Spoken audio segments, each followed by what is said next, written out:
Hello dear students, आज हम correlation की बात करेंगे। देखो, correlation as the name suggest they are talking about the relation. अब वो रिलेशन जो है वो किसी भी चीज में हो सकता है, ठीक है, वेरिएबल्स में भी हो सकता है। देखो हम पढ़ेंगे आगे क्या लिखा हुआ है। Extent of relationship between two variables, ठीक है, दो वेरिएबल्स में किस हद तक रिलेशनशिप हो सकता है उसे हम क्या बोलते हैं, कोरिलेशन। आगे देखो, any product commodity demand affected by many factors, ठीक है, कोई भी प्रोडक्ट हो चाहे कोई भी कमोडिटी हो, उसकी डिमांड है जो बहुत सारे फैक्टर्स से अफेक्ट होती है। बहुत सारे फैक्टर्स हो सकते हैं, लेकिन मैं आपको कुछ फैक्टर्स के बारे में बताऊंगी जो ज्यादा किसी चीज की डिमांड को इन्फ्लुएंस करते हैं। पहला है, देखो हमारे पास प्राइस, ठीक है, फिर है income of the consumer, next we have the price of competent goods. अभी प्राइस देखो, चलो आप ही पे लगा लो। आप जब मार्केट पे जाते हो, ठीक है, आप पहले क्या देखते हो, दाम देखते हो। ज्यादातर हमारे जो भारत के लोग हैं वो प्राइस को ज्यादा ध्यान में रखते हैं rather than quality of the product, ठीक है। आप प्राइस को देखते हो, अगर तो प्राइस चीज का कम है तो you will purchase the particular product, otherwise आप क्या करोगे, उसे डिनाई कर दोगे, ठीक है। डिमांड पे असर पड़ेगा। देखो यहाँ पे it's kind of demonstration for you people.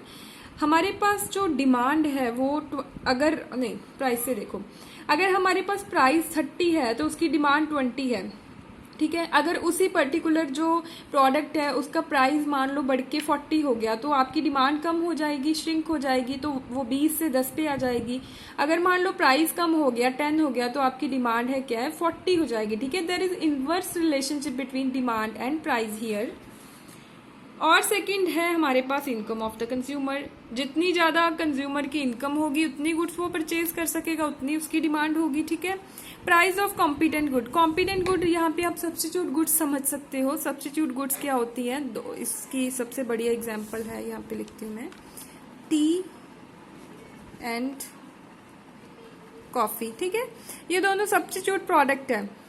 मान लो आप चाय बहुत पीते हो, ठीक है, बहुत मतलब एकदम से चाय के प्राइसेस बहुत ज्यादा बढ़ गए, तो आप इस चीज को स्विच करके वहां पे भी जा सकते हैं, टर्न कर सकते हैं, ठीक है।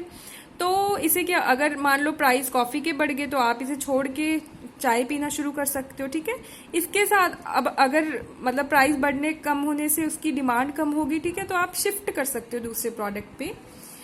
अभी आप ये देखो, if we want to know, अब ये सारे मैंने फैक्टर बताए आपको डिमांड के, ठीक है, डिमांड कब कम ज्यादा होती है। If we want to know how much demand affected by price, अगर हम ये देखना चाहते हैं कि demand, how much demand affected by price, price के बढ़ने या कम होने से डिमांड कितनी अफेक्ट होती है, ठीक है, उसे क्या बोलेंगे हम, कोरिलेशन। अब यहाँ पे हमारे पास डिमांड है, एक तरफ प्राइस है, वो मैंने बताया कैसे प्राइस ज्यादा होने से डिमांड कम हो जाती है, प्राइस कम होने से डिमांड जो डिमांड है वो ज्यादा हो जाती है। तो इसका बेसिकली मतलब क्या है, हाउ मच डिमांड इंक्रीज और decrease due to changes in price. Price में चेंज होने से हमारी डिमांड कैसे फ्लक्चुएट होती है, वो कैसे इंक्रीज और डिक्रीज होती है। अच्छा, एक बेसिक एग्जांपल आपको बताती हूँ इसकी मैं, एग्रीकल्चर।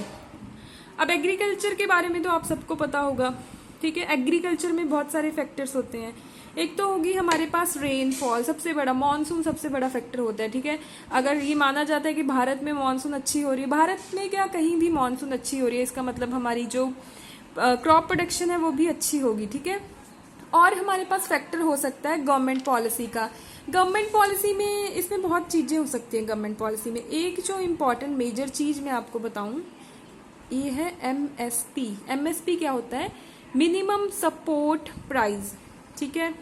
ये क्या होता है, कम से कम जो दाम सरकार तय कर देती है। मान लो, ठीक है, हमारे पास रबी की फसल है या खरीफ का, चलो खरीफ का सीजन है, ठीक है, खरीफ, तो सरकार ने बोल दिया कि इसका जो प्राइस है वो 150 होगा, ठीक है। तो क्या है, जब आप सेल करोगे, जो खरीदेगा उसे 150 रुपए देने ही देने पड़ेंगे। अगर वो नहीं देगा तो क्या होगा, आपको सेल करने की जरूरत नहीं है। ये जो भी आपकी फसल है, जो नहीं बिक रही, जो प्रोडक्शन है, वो क्या है, सरकार खरीद लेगी। अभी आप बोलोगे कि भाई सरकार इतना कुछ क्या करेगी खरीद के, सरकार क्या करेगी, देखो हमारे पास ना एक पीडीएस होता है, पब्लिक डिस्ट्रीब्यूशन सिस्टम। देखो, this is the drawback of online education. It's, जब क्लास में होते हैं तो आपके साथ आपको एक टॉपिक के बीच में बहुत सारे टॉपिक्स कवर करवाए जा सकते हैं। एनीवेज, चलो, पीडीएस होता है हमारे पास पब्लिक डिस्ट्रीब्यूशन सिस्टम, ठीक है। पब्लिक डिस्ट्रीब्यूशन सिस्टम जो गांव में या बिलो पॉवर्टी लाइन है उसे क्या करती है सरकार, फिर वो फ्री में जैसे 2 रुपए किलो दाल, वो आटा, वो वाली स्कीम्स में वो क्या है उन्हें दे देती है, मतलब वेलफेयर के काम आ जाती हैं ये चीजें, ठीक है। ये हो गया। और एक आप सीड की बात कर सकते हो, अगर सीड सब्सिडाइज कर रही है सरकार, सस्ते दे रही है बीज, तो उसका भी इम्पैक्ट होगा, ठीक है। एमएसपी ज्यादा है, इसका मतलब क्या है, आपकी एग्रीकल्चर बहुत ज्यादा अच्छी है, ठीक है। अब रेनफॉल अगर ज्यादा हो रहा है तो मतलब आपकी हार्वेस्ट अच्छी है, क्रॉप प्रोडक्शन अच्छी है। अच्छा, रेनफॉल भाई यहाँ पे रेनफॉल कोई वो बाढ़ नहीं आ रही, सुनामी नहीं आ रही, इट्स अ नॉर्मल रेनफॉल, ठीक है। कभी सोचो कि भाई बाढ़ आने से भी फसल अच्छी होगी, बस जोक्स अपार्ट। चलो आगे हमारे पास मेथड ऑफ कंप्यूटिंग कोरिलेशन। अब हम देखेंगे कोरिलेशन को कैसे कंप्यूट करते हैं। हम देखो, बहुत वैसे तो 4 मेथड है कोरिलेशन के, लेकिन आपके कोर्स में यू हैव जस्ट 2 मेथड्स। पहला हमारे पास है Karl Pearson coefficient and second है हमारे पास स्कैटर डायग्राम। अब कोरिलेशन को डिनोट कैसे करते हैं, आर से डिनोट करते हैं, ठीक है। ये -1 और +1 के बीच में रहेगा, ठीक है। मतलब जो हमारा कोरिलेशन है वो क्या होगा, -1 से बड़ा होगा, 1 से छोटा होगा। अगर आपका R जो कोरिलेशन है इज इक्वल टू -1 आ रहा है, that means perfect negative correlation. अगर आपका जो R है वो इज इक्वल टू 1 आ रहा है, इसका मतलब परफेक्ट पॉजिटिव कोरिलेशन। अगर आपका R ग्रेटर देन 0 आ रहा है, दैट मीन्स पॉजिटिव कोरिलेशन। अगर आपका R लेस देन 0 आ रहा है तो दैट इज नेगेटिव, ठीक है। अब आप बोलोगे ये क्या नेगेटिव पॉजिटिव करवा दिया, अभी समझाती हूँ मैं आपको। अच्छा, नो कोरिलेशन बाद में देखेंगे, पहले आप ये देखो।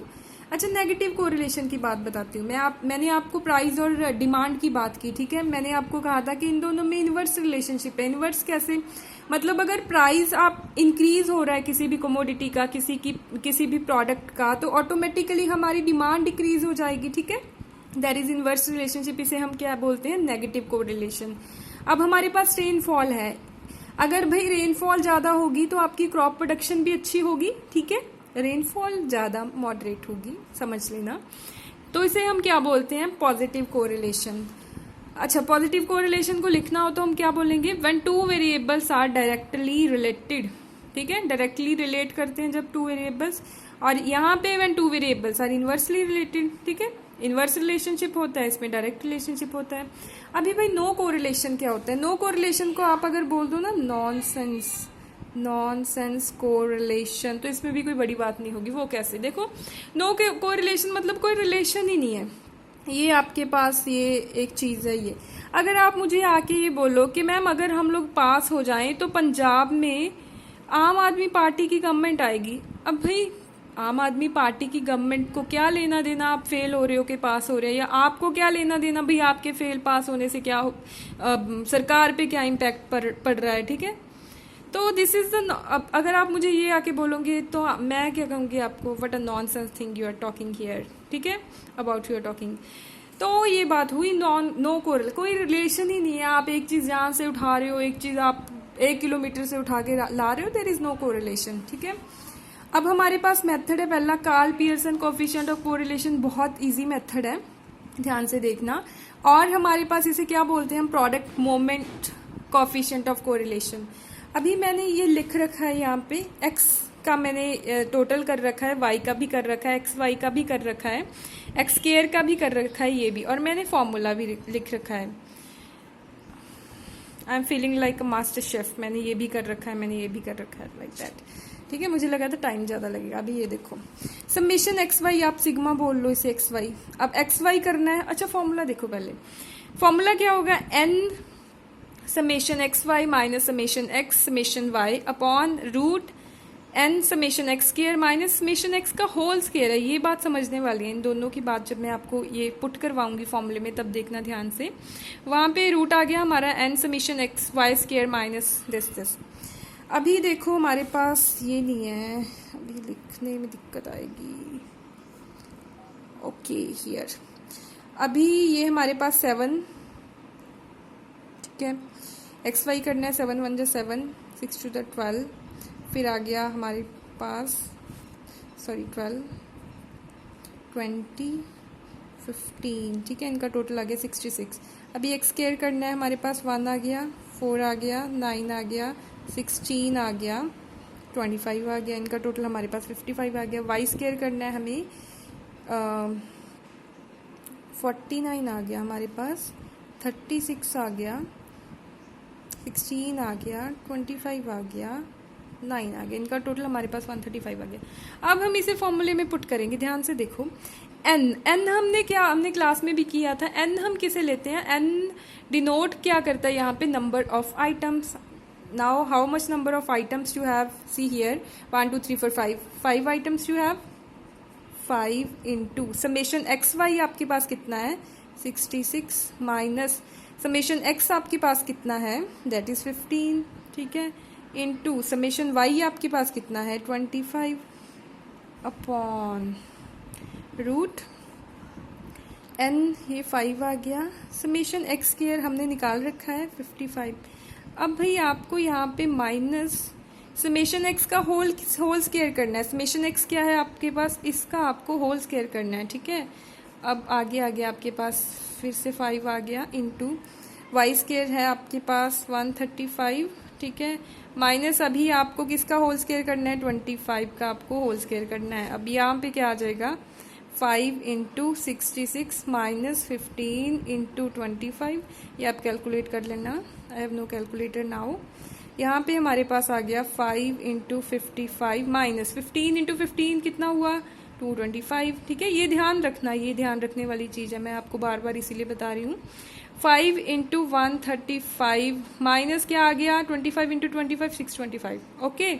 अब आप इसे सॉल्व कर लेना। ये आपका पहला मेथड हो गया, Karl Pearson coefficient of correlation, ठीक है। Now have a good day ahead.